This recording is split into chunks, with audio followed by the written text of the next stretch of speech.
Hello दोस्तों, स्वागत है आप सभी का आपका अपने चैनल वीके ऑनलाइन क्लास में।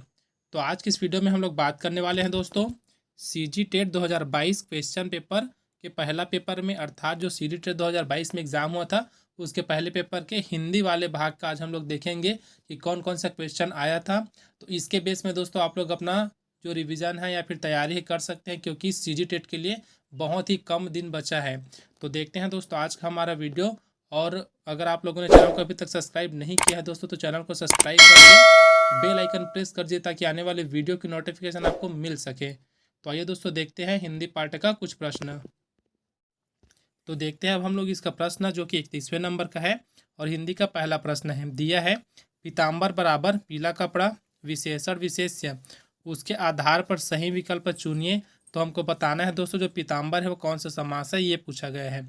ऑप्शन ए में दिया तत्पुरुष समास, ऑप्शन बी कर्मधारय, ऑप्शन सी है अव्ययी भाव समास और ऑप्शन डी है द्वंद्व समास। तो इसका जो आंसर हो जाएगा दोस्तों वो हो जाएगा ऑप्शन बी कर्मधारय समास। अगला प्रश्न है, माता ने बालक को लड्डू से प्रसन्न किया। यह कथन में लड्डू से क्रिया संपन्न होने का भाव प्रकट होता है। अतः जो शब्द क्रिया के साधन को प्रकट करता है उसे कौन सा कारक कहा जाता है, यह हमसे पूछा गया है। तो इसका जो आंसर है वो हो जाएगा ऑप्शन डी करण कारक। अगला अगला प्रश्न है दोस्तों, मनुष्य और जानवरों की भाषा में अंतर होने का प्रमुख कारण है। तो इसका जो आंसर है दोस्तों वो हो जाएगा ऑप्शन ए मानव मस्तिष्क का अधिक विकसित होना। अगला प्रश्न है दोस्तों, प्राथमिक स्तर पर बच्चों की मौखिक अभिव्यक्ति के विकास में सबसे अधिक प्रभावी गतिविधि हो सकती है। तो इसका जो आंसर है वो हो जाएगा ऑप्शन डी कहानी को अपनी बोली या भाषा में कहना। अगला प्रश्न देखते हैं जो कि है, सामान्यतः बालक ध्वनि को सुनकर प्रतिक्रिया देना प्रारंभ कर देता है। चार हमको ऑप्शन दिया है दोस्तों, हमको ये बताना है सही आंसर कौन सा है। तो यहाँ जो आंसर है दोस्तों वो हो जाएगा ऑप्शन ए अर्थात 6 से 7 माह में। अगला प्रश्न है, प्राथमिक स्तर में भाषा शिक्षण का प्रमुख उद्देश्य होना चाहिए, क्या होना चाहिए दोस्तों। तो यहाँ जो इसका आंसर है वो हो जाएगा ऑप्शन सी बच्चों की कल्पनाशीलता और सृजनात्मकता को विकसित करना। प्रश्न दिया है दोस्तों, निर्देश करके दिया है दिए गए रिक्त स्थानों के लिए सही विकल्प का चयन करें। पहला में दिया है जिन स्वरों के उच्चारण में खाली स्थान स्वर से लगभग तिगुना समय लगता है उन्हें खाली स्थान स्वर कहते हैं। तो इसका जो आंसर है दोस्तों वो हो जाएगा ऑप्शन बी अर्थात यहाँ पास पहले में आ जाएगा आपका ह्रस्व, दूसरे में आ जाएगा प्लुत। तो अगला प्रश्न है दोस्तों, यहाँ मुख के जिस भाग से जिस वर्ण का उच्चारण होता है उसे उसका उच्चारण स्थान कहा जाता है।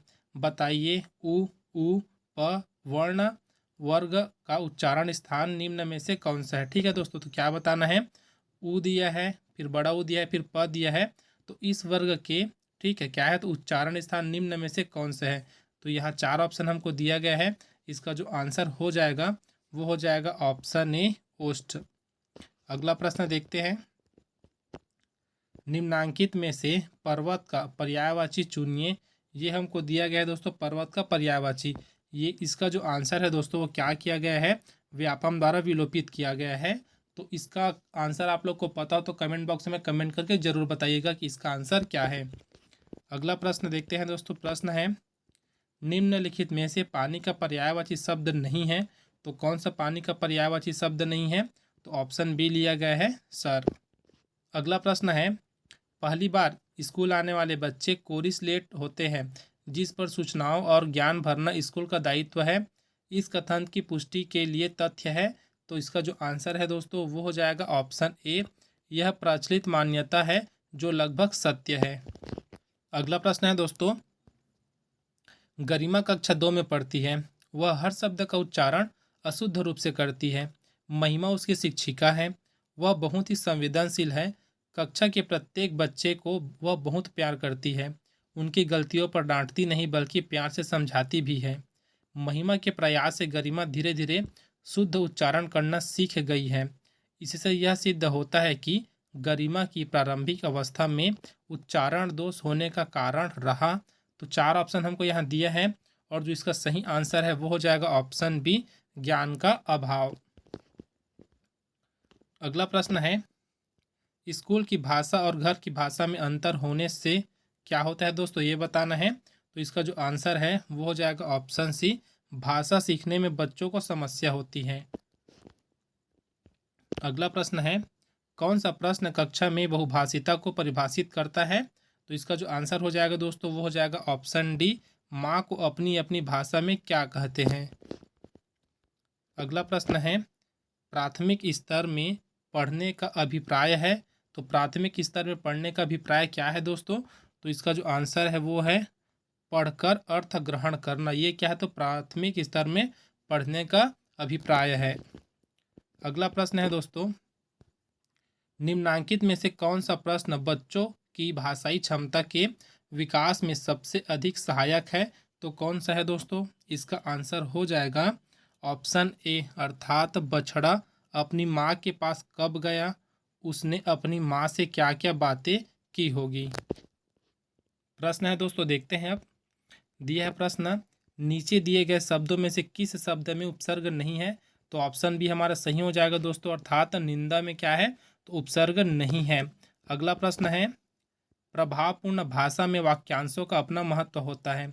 ये समय की बचत तो कराते ही है, साथ ही परिपूर्ण अर्थ के द्योतक भी होते हैं।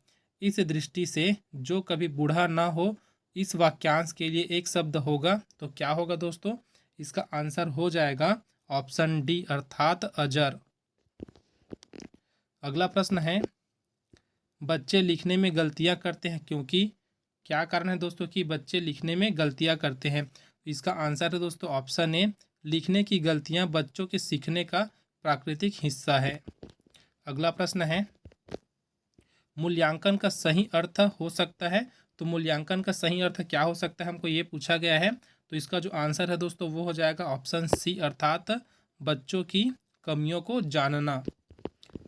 अगला प्रश्न है, नीचे दिए गए वाक्यों में से एक वाक्य सही है, सही वाक्य का चयन कीजिए। 4 ऑप्शन हमको दिया गया है और इसका जो आंसर है दोस्तों वो हो जाएगा ऑप्शन ए, अर्थात आपका आशीर्वाद आवश्यक है। कभी कभी बच्चे इस तरह के प्रश्न पूछ लेते हैं कि हम बड़े भी बगले झांकने लगते हैं। इस वाक्य में बगले झांकना मुहावरे का अर्थ होगा। तो क्या होगा दोस्तों, इसका जो आंसर है वो हो जाएगा ऑप्शन डी, निरुत्तर हो जाना। अगला प्रश्न है दोस्तों, यहाँ हमको दिया गया है, कुछ बॉक्स के रूप में दिया गया है। बोला गया है नीचे एक वाक्य दिया है, इसका दिए गए विश्लेषण बिंदुओं के आधार पर सही विश्लेषण पहचानिए। उसके बाद हमको एक कथन दिया है, भारतीय टीम ने टॉस जीता और बल्लेबाजी प्रारंभ की।